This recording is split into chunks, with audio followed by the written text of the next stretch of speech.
Tiger Dash knows something is afoot. And it looks like I know before you don't know, Mr. Dashers, just out of your reach. But if you come down to the ground, you'll be able to enjoy a barrel feeder that is loaded with some tiger-sized treats for Mr. Rescued Tiger Dash. Hey everyone, Abby Johnson's watching. Hey, Paula Bernadette Johnson. Hey Paula, hope all is well in Michigan. Here's Tiger Dash helping us obviously continue the excitement of our Animal Food and Wellness Center fundraiser that's been, we kicked that off yesterday as a matter of fact. So look at Mr. Dasher's enjoying himself, and obviously he is benefiting from kind of the multiple fashions in which we feed our cats. Obviously we have the tongue feeding, which you might traditionally see. Tammy and I were doing that yesterday. We posted that video of Mansa, for example. But then obviously we have opportunities where a cat like Dash can do a little forage feeding, but also this is a puzzle feeder. So it's not only going to give him the kind of physical outlet that forage feeding is also going to do, but it's really going to get him even more active and physically engaged than forage feeding, which is pretty darn cool. So welcome everybody. Hey, Carrie Miller. I'm going to zoom in here. I kind of have the phone up at a weird angle here, so hopefully everybody can see Dash. Hey, Chrissy P. Let's see who else is joining us here. Krista Christensen says, I'm here. Hey, Krista. Good afternoon, Sherry. Hey, Tanya Toner. Hazel Smith from Arizona. Hey, Lois. Good afternoon, Pandora. Good afternoon to you, Faith Warner. Hey, Jeremy. Heidi-ho. Hey, Carrie in. A lot of folks here. Hey, Nancy Hodel. And Tanya Toner. And that is Tiger Dash, who's actually kind of bringing me to another cool point about one of the really many kind of transformations that we're helping to complete with the Food and Wellness Center fundraiser that we're in the middle of. What do you think, Miss Daisy? Is he enjoying a piece of chicken? Is that Dash is actually crunching down on a chicken quarter. So that's a quarter of a chicken. And if you look at it, I have the phone kind of pressed up against the habitat wall here, and these are 2x4 holes. So for a predator like Dash to really kind of have a natural feeding experience, he might not get that from smaller pieces, but for something like this, where we can put a whole quarter of a chicken out for Mr. Dash to really kind of binge himself on, well, that's certainly awesome. And you might have seen that one of the things we're hoping to add with this new fundraiser is food shoots. And that food shoots is going to be able to do exactly what I just described. Help us give kind of larger chunks to really kind of allow the cats to enact their prey drive and really just be the predators that they are, which is very, very cool. And at the Wildcat Sanctuary, though our cats aren't able to live a wild life, they're able to live a wild at heart life. And that's definitely just one extra step that we can take to make sure that they're enjoying that.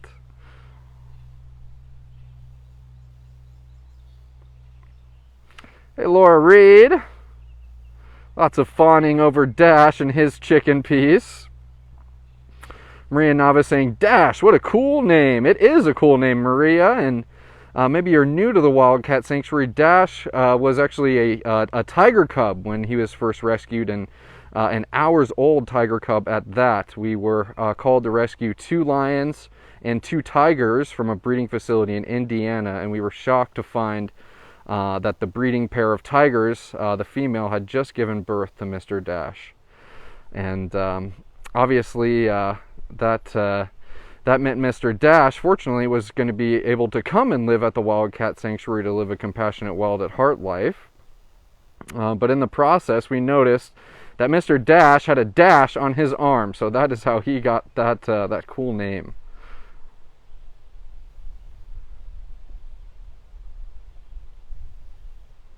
Yeah, it's a good question. Jeremy is asking, and Kathy, or Sue, excuse me, was answering, and that was kind of one thing I wanted to do on today's live post, was kind of field just some of the generic food questions that I was seeing yesterday, because obviously with this fundraiser and covering all things food, I can only imagine that you guys have a lot of questions. So that first one was bones. Is there bones in that chicken?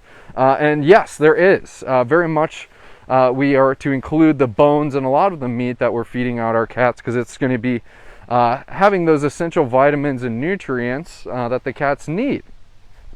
And also, you don't have to be worried about the chicken bone kind of breaking in a special way, as we might know as humans. Cooked chicken bones will actually kind of fracture and spike. The raw chicken bones are not going to break in that same fashion, so they don't have any type of difficulty or any type of danger having a bone-in diet, and it's actually essential to these cats. What do you think, Mr. Dashers? But then another kind of a question that we get is, are the cats fed cooked food? Mr. Dash is running around with his chicken quarter like it's the cat's pajamas. I got to catch up with him. Dash, do you realize that you have, I think, 2 more of those chicken quarters? But anyways, Dash, you keep helping me lose my train of thought. But a question that we also see is, are you cooking the food? And nope, we feed all of our cats a raw diet. Again, if you're cooking some of this meat, you're going to be diffusing some of those essential vitamins and nutrients that the cats need, and are definitely just prioritizing a raw diet for all of our big cats here. And the star party, looks like we might have hit a star party. Sometimes they can look a little funky to me. We're at almost 2,000 stars, Dash, while I'm trying to keep up with you in your chicken piece. Thank you to everyone who's given stars.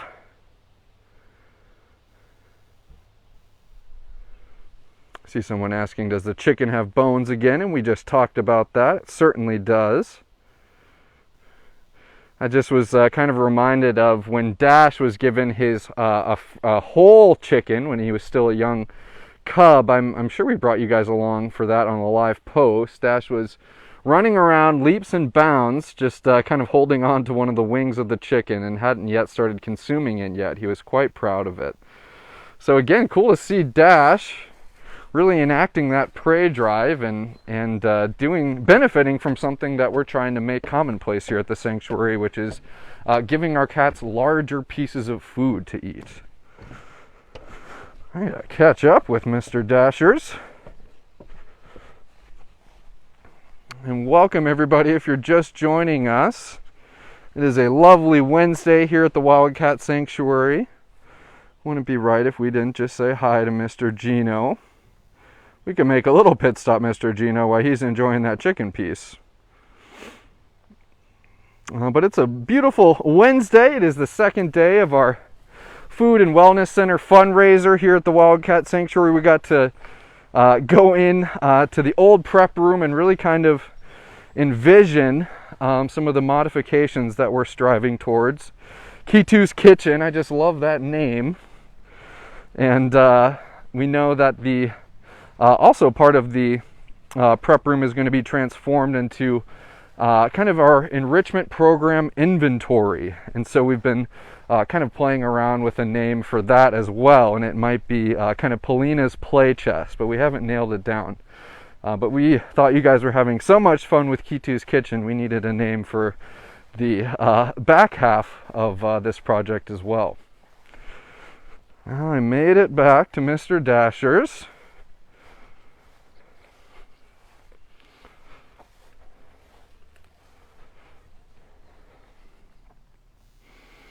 There you go, mister.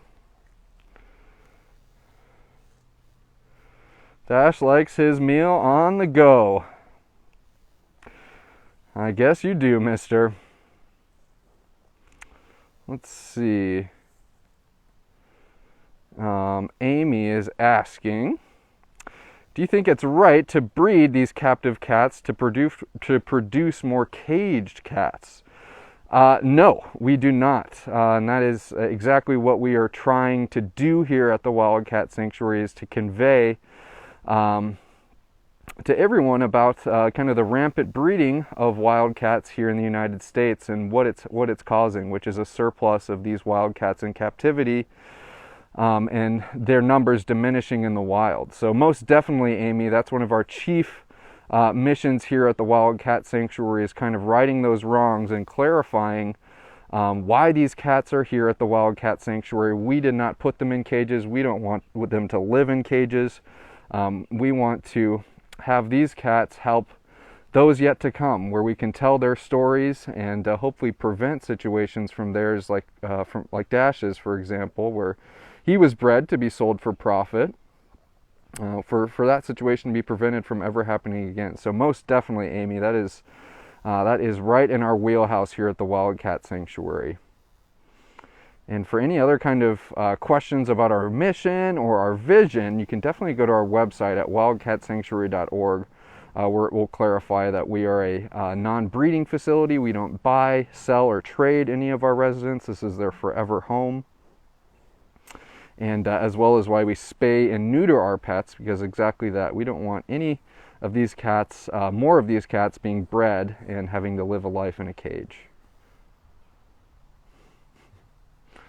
Hey Denise Donovan, how's it going? Oh, Dasher is right. Well, what do you... Oh, I just got stalked, yeah. I just got stalked. And now you're stalking Daisy. I'm in the middle of a tiger stalk. I got a tiger stalk sandwich happening here.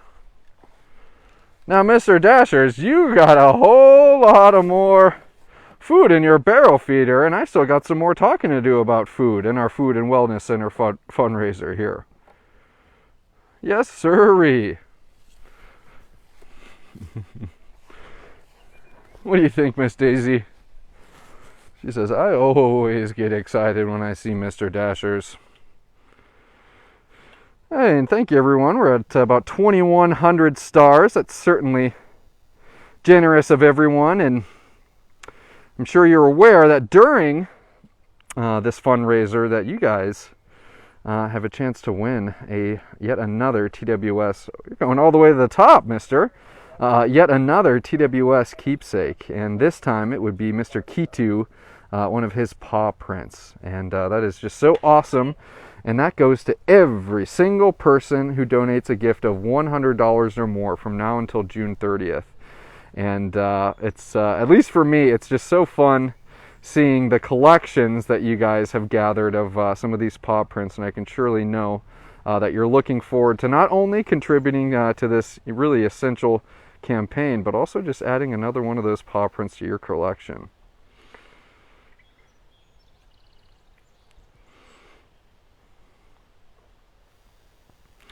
Uh-oh, looks like Mr. Dashers might have found some extra morsels that got knocked out of his feeder. There, he's coming back now. Oh, that was a double whammy, Mr. Dashers. I think I saw a couple pieces fall out there. So welcome, everybody. If you're just joining us, I'm going to make my way to the other side of the habitat because Dash just picked out another piece of food from his barrel feeder. It's kind of going to be the theme all week, is just really talking about food and pumping up the Food and Wellness Center fundraiser, and obviously food, being an important aspect of it. But for example, we were talking about Kitu yesterday, and him kind of being the poster child for this campaign, and exactly that, and how his diet is Kitu's diet, and his diet is not Gino's diet over there, or it's not Dash's diet. And that includes the medications or supplements that one of those cats may be getting. So every single one of these cats has a unique and specialized diet. And after 16 years at the Wildcat Sanctuary, everything around it has grown except that tiny little prep room. And it used to be even smaller. Fortunately, now that we have the ACC and have moved our hospital over, caretakers have been able to spread out a little bit more. But nonetheless, from a kind of functionality standpoint, it's really going to exponentially increase once we're able to transform it after this fundraiser. But lots of not only hungry mouths, but specialized and unique diets, and this is very, very much just as an important space for the cats as it is the caretakers. Let's see here, Henyata, you have a food question. I'm going to do my best to answer it. for your Serval Sunday series. I love that. So how much does a serval eat a day? I know every cat's diet is different, so just on average. Well, Henyatta, I might have to kind of relay with the caretakers on that. And I don't know if I even want to take a guess. I will say that, kind of helping me plug another thing is many of our servals are on boneless diets. So that is extra prep that's needed to be done for those diets. Those servals are prone to teeth impaction as well as blockages. And so that boneless diet is going to be best for those two. What did you hear, Mr. Dashers? I heard it too. I heard it too, mister. But Henyatta, I most definitely will have to connect with the caretakers on that. I'm sure Jamie and Molly are watching and could maybe get you in the comments. Wendy Brazil says 16 years. Wow. I agree. That's really been... Tammy kind of just offhandedly mentioned it in a live post. And that's really one thing that's stuck with me is thinking about all the rescues that have come through the Wildcat Sanctuary and called it their forever home. How we've expanded our intern program, our staff, and home to all of these 100 plus cats, the new animal buildings, Pride Prairie, all of these new additions, and the prep room has stayed exactly the same. And now it is time to kind of catch up with all of the kind of advancing we've been doing around the sanctuary.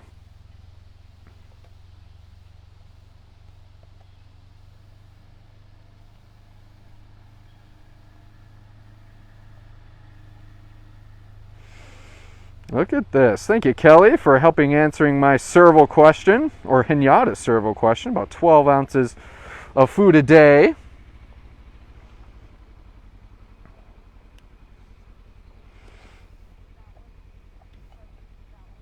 Dash is crunching away on his chicken piece.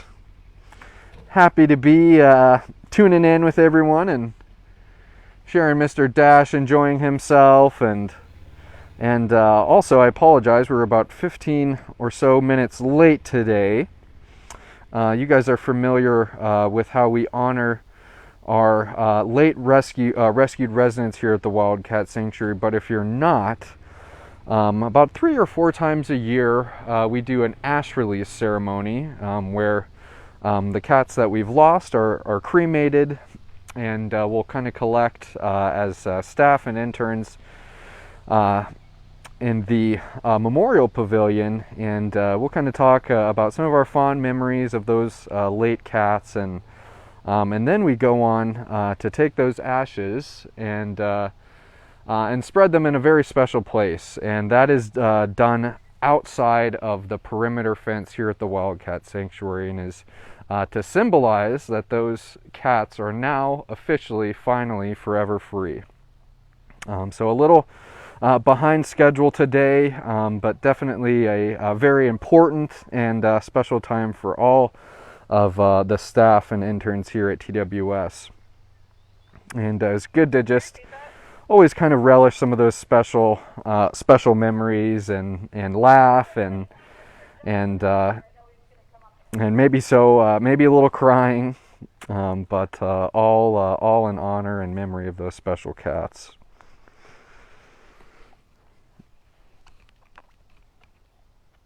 Uh-oh, 2:32. Technically, I have to be up at the Welcome Center, Mr. Dashers. I'm going to hang out for a couple more minutes, everyone. But exciting, though, I'm helping Tammy, and we're meeting with a PC expert who's going to help get some closed-circuit cameras installed, first and foremost in our hospital, and then hopefully soon across the sanctuary. But I'm going to hang out in the comments for just a little bit longer and catch up on some comments.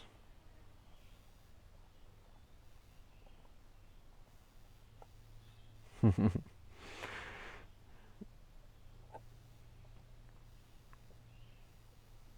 that's right, Faith Warner, never forgotten. And then Nadia, yes, we did have to say goodbye to Callie about 3 weeks ago. And boy, oh boy, do we know she lived a very, very special life here at TWS. And You can always go to her former resident page, which is now her memorial page on our website.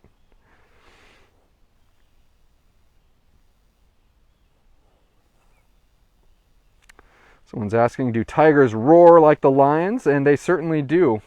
They're maybe not as kind of voluntarily vocal as the lions are, kind of just singing all day like they do. But yes, very much so, tigers are capable of roaring. And typically they might be doing that if they're agitated or upset, which is no surprise why you haven't seen something like that here at the Wildcat Sanctuary. Certainly Logan or Sabrina would be prone to roaring, but never would we kind of agitate or try to get that type of response from one of our rescued residents. I'm going to make one more loop around to catch up with Mr. Dashers. And I want to ask everyone who's given a gift of $100 or more to just give me a shout in the comments so I can give you a shout out, because you not only did something awesome and gave a gift, a matching gift that is, up to $45,000 towards this special campaign, but you're going to be enjoying one of those Key 2 paw prints. So I definitely love Miss Daisy thanking all of our followers and supporters in person by their first name. So I am going to encourage everyone to do that. I'm going to go through a few more comments while Dash sinks into his last chicken piece here.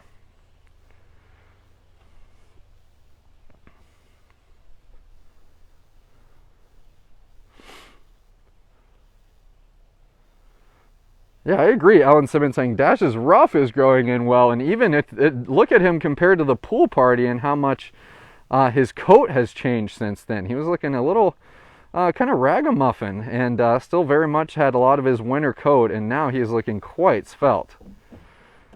Whoa, look at that. That's a chicken piece. Yes, sirree.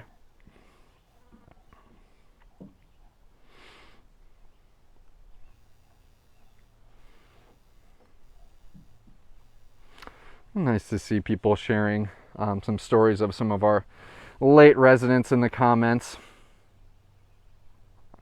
Very nice to see.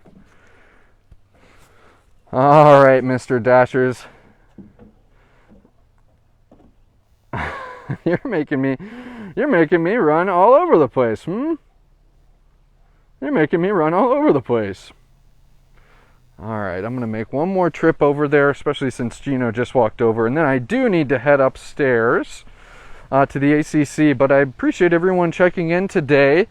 Like I said, we're going to really be keeping food the theme for our live posts kind of for the duration of the week and into next week as well.